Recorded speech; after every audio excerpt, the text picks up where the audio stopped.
I saw the best minds of my generation destroyed by madness, starving, hysterical, naked, dragging themselves through the Negro streets at dawn looking for an angry fix. Angel-headed hipsters burning for the ancient heavenly connection to the starry dynamo and the machinery of night, who poverty and tatters and hollow-eyed and high sat up smoking in the supernatural darkness of cold water flats, floating across the tops of cities contemplating jazz, who bared their brains to heaven under the L and saw Mohammedan angels staggering on tenement roofs illuminated, who passed through universities with radiant, cool eyes hallucinating Arkansas and Blake light tragedy among the scholars of war, who were expelled from the academies for crazy and publishing obscene odes on the windows of the skull, who cowered in unshaven rooms in underwear, burning their money in wastebaskets and listening to the terror through the wall, who got busted in their pubic beards returning through Laredo with a belt of marijuana for New York, who ate fire and paint hotels or drank turpentine in Paradise Alley death, or purgatoried their torsos night after night with dreams, with drugs, with waking nightmares, alcohol and cock and endless balls, incomparable blind streets of shuddering cloud and lightning in the mind leaping toward poles of Canada and Patterson, illuminating all the motionless world of time between peyote solidities of halls, backyard green tree cemetery dawns, wine drunkenness over the rooftops, storefront boroughs of tea-head, joyride, neon, blinking traffic light, sun and moon and tree vibrations in the roaring winter dusks of Brooklyn, ashcan rantings and kind king light of mind, who chained themselves to subways for the endless ride from Battery to Holy Bronx on Benzedrine, until the noise of wheels and children brought them down, shuddering, mouth-wrapped and battered, bleak of brain, all drained of brilliance in the drear light of Zoo, who sank all night in submarine light of Bickfords, floated out and sat for the stale beer afternoon in desolate Fugazis, listening to the crack of doom on the hydrogen jukebox,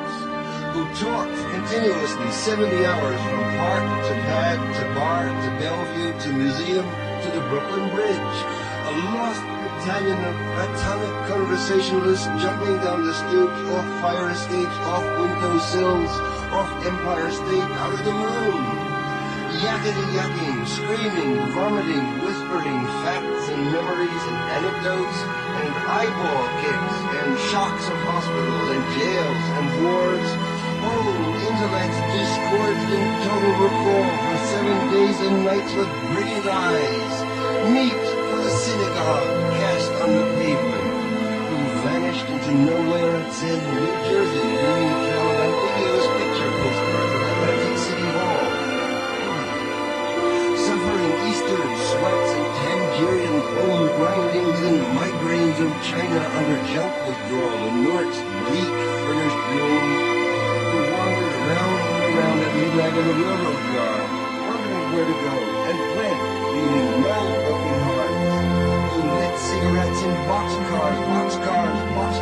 racketing through snow toward lonesome farms of grandfathered night, who studied Plotinus, Rome, St. John of the Cross, the Book of the Dead, telepathy, and Bach Kabbalah, because the cosmos instinctively vibrated at their feet in Kansas,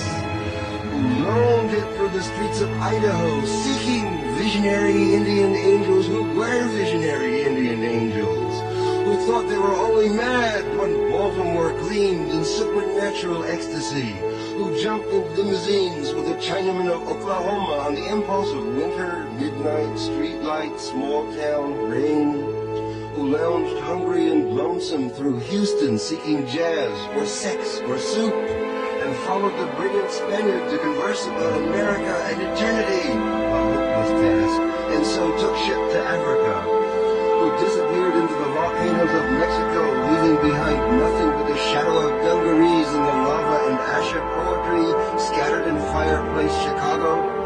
who reappeared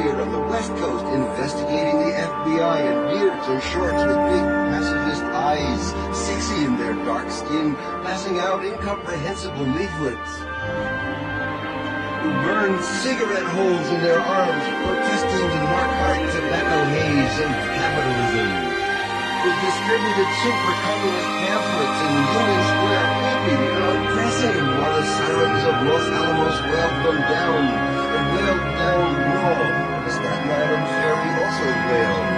Who broke down crying in white plume museums, naked and naked for the machinery of other scoundrels. Who put detectives in the neck and shriek with delighted police cars, who wrote lines of their own wild energetic patterns of intoxication. Who howled on their knees in the subway and were dragged off the roof, bleeding genitals and manuscripts. Who let themselves be fucking asked by safety motorcyclists and screamed with joy. Who blew and were blown by those human seraphim, the sailors, caresses of Atlantic Caribbean love. All in the morning and the evenings in rose gardens and the grass of public parks and cemeteries, scattering their semen freely to whomever come who may.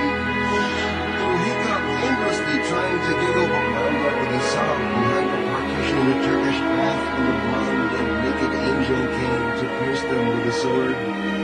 Who lost their love boys to the three old shrews of fate, the one-eyed shrew of the heterosexual dollar, the one-eyed shrew that blinks out of the womb, and the one-eyed shrew that does nothing but sit on her ass and slit the intellectual golden threads of a craftsman's mind. Who copulated as ecstatic and insatiate with a bottle of beer, a sweetheart, a packet of cigarettes, a candle, and fell off the bed, and continued along the floor, down the hall, and ended fainting on the wall, with a vision of ultimate cunt and come eluding the last jism of consciousness.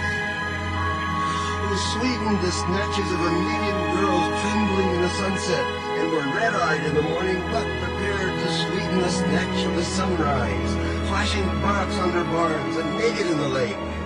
Who went out whoring through Colorado in myriad stolen night cars, Will Cassidy, secret hero of these poems, joy to the memory of his innumerable lays of girls in empty lots and diner backyards, coxman and Adonis of Denver, movie houses, rickety rows, on mountaintop, in caves, or with gaunt waitresses in familiar roadside, lonely petticoat upliftings, and especially secret gas station solipsisms of Johns and hometown alleyways, too. Who faded out in vast sordid movies, were shifted in dreams, woke on a sudden Manhattan, and picked themselves up out of basements hung over with heartless Tokay and horrors of Third Avenue iron dreams, and stumbled to unemployment offices. Who walked all night with their shoes full of blood on the snowbank docks, waiting for a door in the East River to open to a room full of steam, heat, and opium. Who created great suicidal dramas on the apartment cliff banks of the Hudson under the wartime blue floodlight of the moon, and their head shall be crowned with laurel in oblivion. Who ate the lamb stew of the imagination, or digested the crab at the muddy bottom of the rivers of Bowery. Who wept at the romance of the streets with their push carts full of onions and bad music.